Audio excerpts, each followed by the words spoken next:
Great. Thanks for joining us today, Mark. Why don't you tell us who you are and what you do?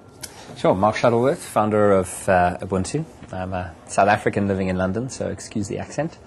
Very happy to be here in Austin, Texas. I lead the Ubuntu project, which is an effort to create a world-class, global, freely available Linux platform for the desktop, for the server, and for some other devices as well. Okay. So why are you here? What are Dell and Canonical announcing? So we're announcing very shortly a joint effort to put Linux in more squarely in the consumer space here in the United States. It is aimed at initially a subset of the desktop and laptop devices that Dell sells. It is, I think, a response to extraordinary volume of requests on the Dell IdeaStorm site. So it's very exciting to see this free software community actually expressing itself, and it's then equally exciting to see a very large company listening to that freedom of expression. So how did this relationship between Canonical and Dell come about? Well, I think both organizations have been eyeballing each other for some time, right? Ubuntu has grown very rapidly as a desktop platform, and we know that many of our users are running Ubuntu on Dell computers. And I think on the Dell side, folks had noticed that they were hearing about Ubuntu more and more.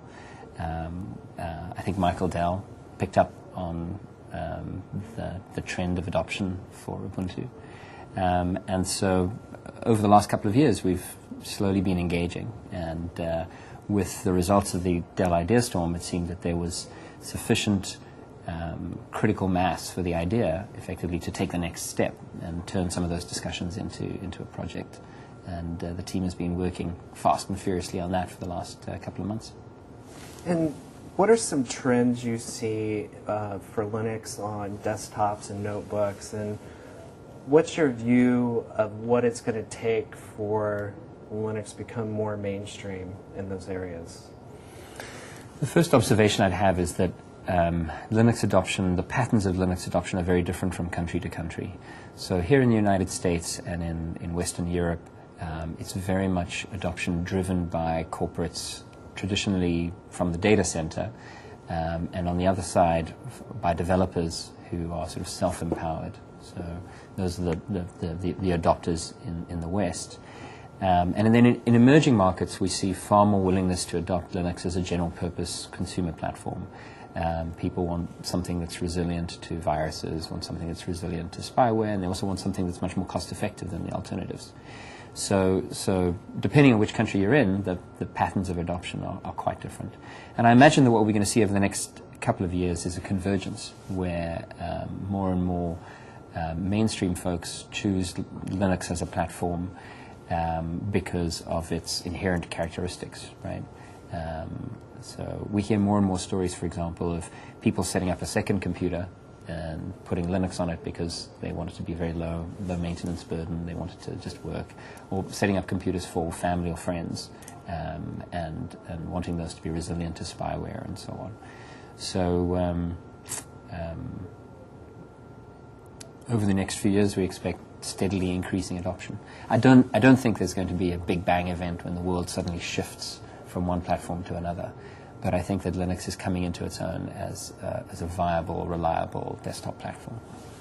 And what would you say some of the barriers are for customers to adopt Linux on the desktop? A lot of times you hear that it's a little bit more difficult for someone who doesn't know anything about Linux to kind of implement in, whether it be a small business environment or in their home. What would you say to that?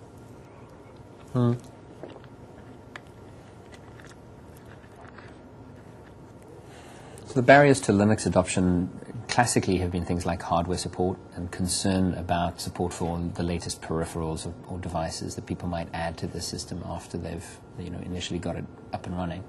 And what we saw on the servers, in the server market, was that as Linux's market share increased, the component manufacturers were increasingly willing to do the work necessary to make sure that their stuff worked well with Linux, as well as with Linux as with other operating systems.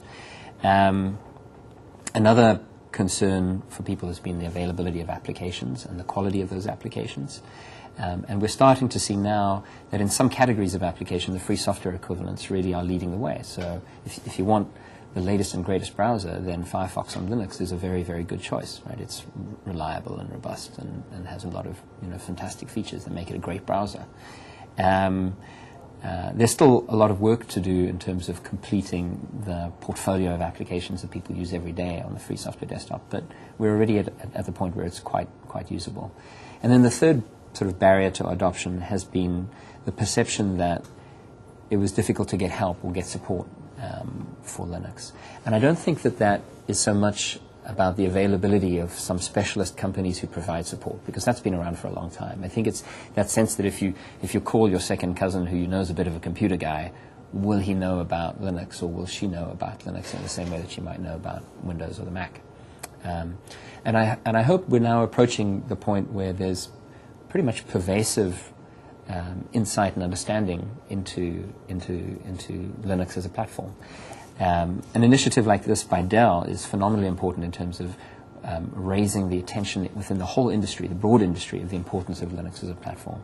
I think one of the consequences of this is going to be that lots of sort of computer consultants out there who have Linux expertise but never talked about it previously are going to start to say, hey, yeah, we do Linux too. There's now a reason for them to put Linux on the front door, just alongside the other platforms that they support. And that's exciting, because a lot of that talent, a lot of that expertise is going to become visible in a way that it never has previously been visible. And that will reassure people that help is available, support is available, expertise is available. So what role do you see online customer engagement? For example, we have Direct to Dell or IdeaStorm tools. How is that going to shape the industry, the overall IT industry in the future? So first, let me say that I think Dell is the perfect company to be launching this initiative, because they understand the desire that this market has to own exactly the right machine. Right? This is this first market segment that we're aiming for has very strong opinions about the hardware and the software that they work with, and Dell's tradition of giving customers that choice, that flexibility, fits very nicely, I think, with the psyche of this market segment. So I think we're starting in the right place. One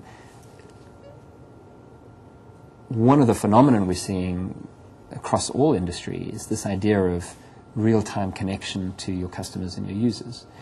We see that very clearly in the free software space, because our customers are also our developers, are also our community and our support network, and so on and so forth, right? So it's very much a two-way conversation all the time, both in building the product and in supporting the product and in defining the next version of the product. So something like Dell IdeaStorm is interesting because it introduces that idea to the hardware industry, which has traditionally been has traditionally had more separation between the folks who are sort of designing the products and the people who are consuming them. So I think we'll see that meme spread to other industries as well. And you talked about the community in IdeaStorm. Why do you think the Linux community responded so quickly to Dell IdeaStorm when we put out the initial ask of what would you like to see customers, and invited them to give us their ideas? Well, the first thing I'd say, and it's cautionary, is that this is historically a vocal community. For folks to become early adopters of Linux, they need to be people who are comfortable expressing a contrarian opinion, right? They're not, you can never describe the Linux community as a flock of sheep, right? They're strong and feisty and vocal. So I'm not surprised that they would express very strongly a desire to be recognized through Dell IdeaStorm. We have to sort of peer more deeply into the data and see whether underneath that sort of vocal component is also a commercial component. Folks who genuinely would vote with their wallets to get computers that have Linux pre-installed, so that they save the time effectively associated with getting it set up and configured the way they want. And based on the numbers, it appears that there is that underlying commercial level of demand. what we're about to do is step up to service that demand.